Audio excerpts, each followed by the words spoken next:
온라인 속회에 나오신 여러분 환영하고 축복합니다. 찬송가 364장입니다.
오늘 우리에게 주시는 하나님의 말씀은 사도행전 2장 37절에서 47절까지 말씀입니다. 그들이 이 말을 듣고 마음에 찔려 베드로와 다른 사도들에게 물어 이르되, 형제들아, 우리가 어찌할꼬? 너희가 회개하여 각각 예수 그리스도의 이름으로 세례를 받고 죄의 사함을 받으라. 그리하면 성령의 선물을 받으리니 이 약속은 너희와 너희의 자녀와 모든 먼 데사람 곧 주 우리 하나님이 얼마든지 부르시는 자들에게 하신 것이라. 또 여러 말로 확증하며 권하여 너희가 이 패역한 세대에서 구원을 받으라. 그 말을 받은 사람들은 세례를 받으매 이날에 신도의 수가 3,000이나 더하더라. 그들이 사도의 가르침을 받아 서로 교제하고 떡을 떼며 오로지 기도하기를 힘쓰니라. 사람마다 두려워하는데 사도들로 말미암아 기사와 표적이 많이 나타나니 믿는 사람이 다 함께 있어 모든 물건을 서로 통용하고 또 재산과 소유를 팔아 각 사람의 필요를 따라 나눠주며 날마다 마음을 같이하여 성전에 모이기를 힘쓰고 집에서 떡을 떼며 기쁨과 순전한 마음으로 음식을 먹고 하나님을 찬미하며 또 온 백성에게 칭송을 받으니 주께서 구원받는 사람을 날마다 더하게 하시니라.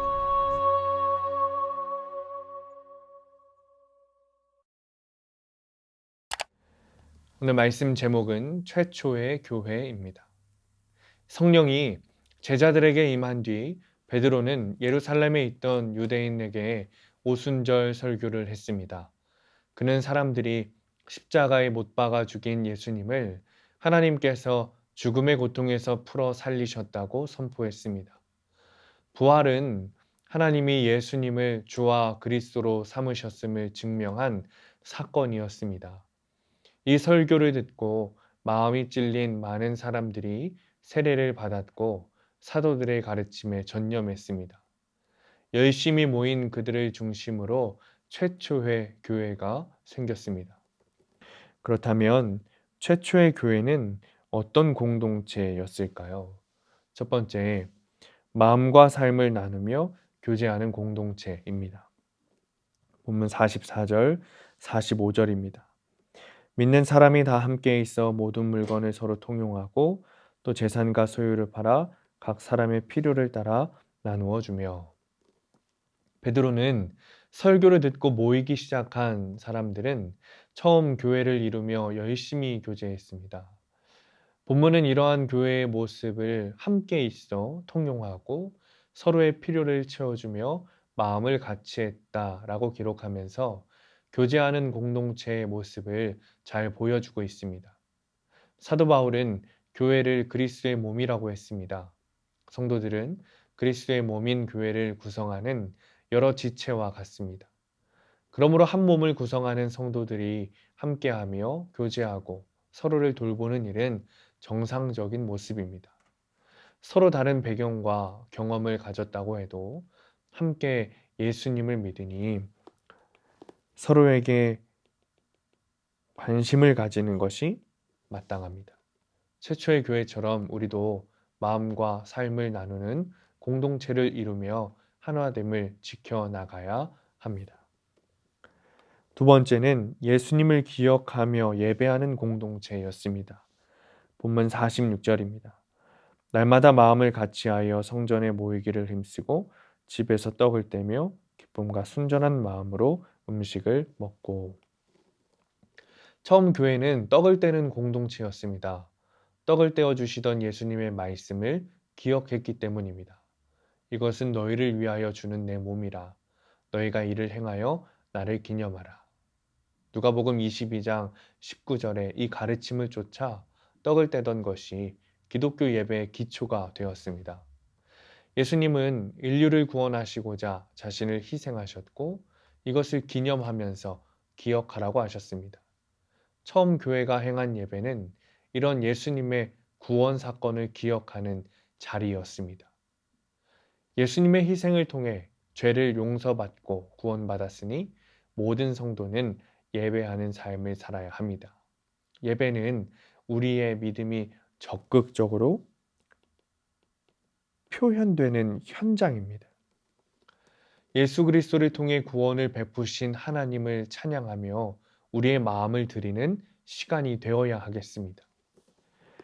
세 번째는 기도하기에 힘쓰는 공동체였습니다. 본문 42절입니다.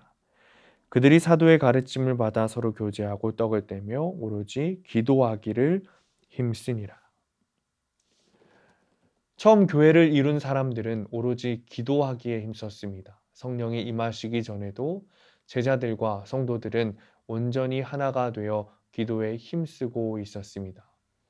가룟 유다를 대신해 12 사도에 들어갈 사람을 선택할 때도 제자들은 기도했습니다. 이 외에도 사도행전에는 기도하는 장면이 자주 나타납니다. 처음 교회를 지탱하는 큰 힘은 바로 성도들의 기도였습니다. 하나님의 뜻을 구할 때, 용기가 필요할 때, 어려움이 닥쳤을 때 교회는 어김없이 기도했습니다. 기도는 하나님이 일하시는 통로입니다.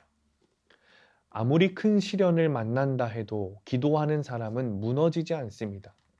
기도를 통해 하나님의 도우심과 인도하심을 얻기 때문입니다.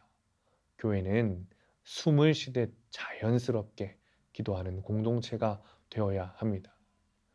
코로나 상황에서 성도님들을 만나면 예배가 없어서 힘들다, 기도할 장소가 없어서 힘들다라는 말을 정말 많이 들었습니다.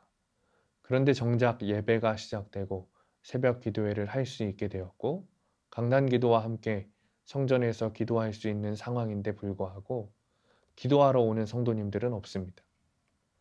초대교회는 말로만 기도하는 교회가 아니었습니다. 정말 주님께 매달리며 기도를 실천하는 교회였습니다. 우리 교회 역시 기도하기를 좋아하는 교회가 되어야겠습니다. 건강한 교회에는 진정한 교제가 있고 참된 예배가 있으며 깊은 기도가 있습니다. 최초의 교회는 공동체를 무너뜨리려는 위협을 많이 겪었습니다. 그럼에도 열심히 교제하고 예배하며 꾸준히 기도하는 신앙을 지켜 건강한 교회를 이루어 나갔습니다. 우리도 최초의 교회를 닮아 교제, 예배, 기도 공동체를 이루어 가야겠습니다. 사랑하는 성도님들, 사도행전적 교회는 외관이 멋지고 잘 꾸미고 다니는 사람들이 있는 곳이 아니었습니다. 주님과 동행하며 겉모습이 아니라 속사람이 천국과 같은 사람들이었습니다. 우리 수암교회도 초대교회, 최초의 교회를 닮아 주님께서 기뻐하시는 공동체가 되기를 간절히 축원합니다. 기도하겠습니다. 주님, 우리 수암교회를 지역에 세우시고 복음을 감당하게 하시니 감사합니다. 공동체를 무너뜨리려는 여러 위협들이 있었지만 잘 견디게 하심을 감사합니다. 우리 수암교회가 건강한 교회가 되기 원합니다.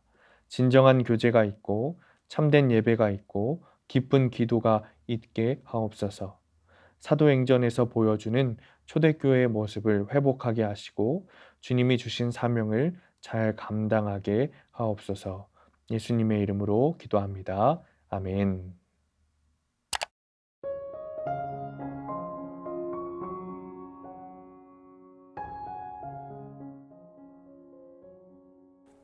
네, 오늘도 소켓토크 담임 목사님과 함께 이야기를 나눠보도록 하겠습니다. 오늘 함께 나눌 질문은 오로지 기도에 힘써야 했던 사건이 있었습니까?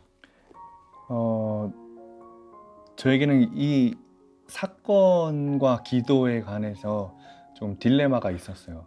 이제 신학교를 다니면서 어떤 생각이 있었냐면 사건이 있어야만 기도하는 게 진짜 믿음인가, 진짜 신앙인가 라는 기본적인 생각이 있었고, 또 두 번째는 뭐냐면 저 역시 사건이 있어야만 기도하는 사람이었어요. 근데 그게 사실은 딜레마였는데 요즘은 어떤 생각이 드냐면 사건이 있을 때 기도하는 것도 믿음일 수 있겠다.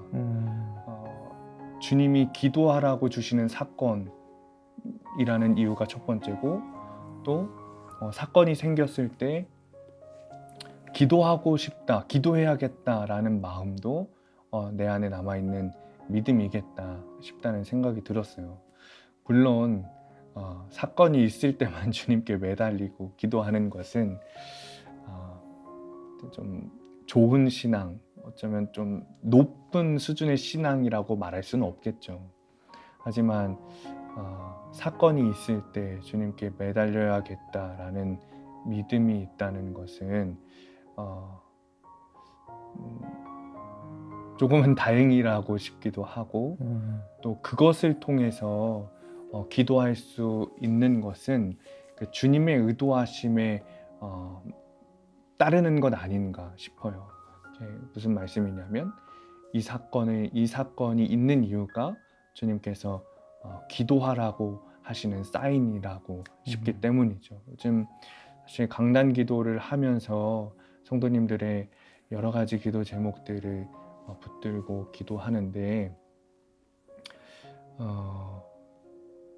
이 기도 제목들을 붙들고 성도님들이 같이 좀 기도했으면 좋겠다, 본인들의 기도지만 기도했으면 좋겠다, 이것이 주님의 사인이라는 것을 좀 깨달으셨으면 좋겠다 싶기도 하고, 또 저에게도 성도님들의 기도 제목을 알게 하신 것이 저에게 기도하라는 주님의 사인이겠구나 싶습니다. 그래서 이제는 그 딜레마에 빠져 있지 않고 사건이 있을 때 기도하는 것 중요하다라고 생각을 합니다. 전사님 어떻게 생각하세요? 저는 오로지 기도에 힘써야 했던 사건이 처음 제 개인, 그러니까 제 하나님, 제 성령님을 만나고 싶어서 갈급했던 그런 청년 시절 때를 네. 떠올리게 되더라고요. 네. 그래서 그때 처음 주님을 만나고 물론 뭐 모태신앙으로 자라서 여러 가지 뭐 중고등부, 뭐 유초등부, 중고등부 시절에 하나님의 은혜로 여러 가지 일들을 통해서 하나님을 깊이 만나고 예수님을 경험하고 하는 일들이 있었지만 그런 걸 뛰어넘어서 진짜 1대1 하나님과의 단독자의 네. 그런 관계로 주님을 만나고 성령님이라는 존재를 더 깊이 만나는 그런 시간들이 청년 때에 허락하셨는데 그때가 제일 많이 떠오르더라고요. 네. 그래서 근데 안타까운 거는 제 마음속에 사실 올 한 해 동안 계속 기도했던 제일 중요한 기도 제목이 뭐였냐면 제가 지금 그렇게 이야기하는 기도를 열심히 했던 때가 현재 진행형이 아니라 과거형이라고 자꾸 이야기를 하게 되더라고요. 그 청년의 때, 어떤 때 그랬다라고 이야기를 그랬었다라고 얘기하는 네. 그 제 자신이 이게 잘못된 내 지금 모습이구나라는 생각을 하면서 올 한 해 이제 수련목을 시작을 하면서 하나님께 계속 간구했던 거는 다시 그런 네. 마음으로 하나님 앞에 오직 성령님을 간절히 구하는 성령 충만함을 구하는 기도, 하나님 한 분만을 구하는 기도를 할 수 있게 해달라고 네. 그런 기도를 했는데 요즘에 강단 기도를 하면서 같이 기도의 자리로 계속 나아가면서 그런 은혜들을 조금씩 계속 부어주시고 있는 것 같아요. 그런 가운데 어제는 우연찮게 청년들과 함께 나눌 말씀을 준비를 하면서 조종민 목사님의 Why Holy Spirit이라 그래서 왜 성령인가라는 책을 잠깐 네. 보게 됐는데 그 책의 그 서론 서두에서 목사님 그런 말씀 하시더라고요.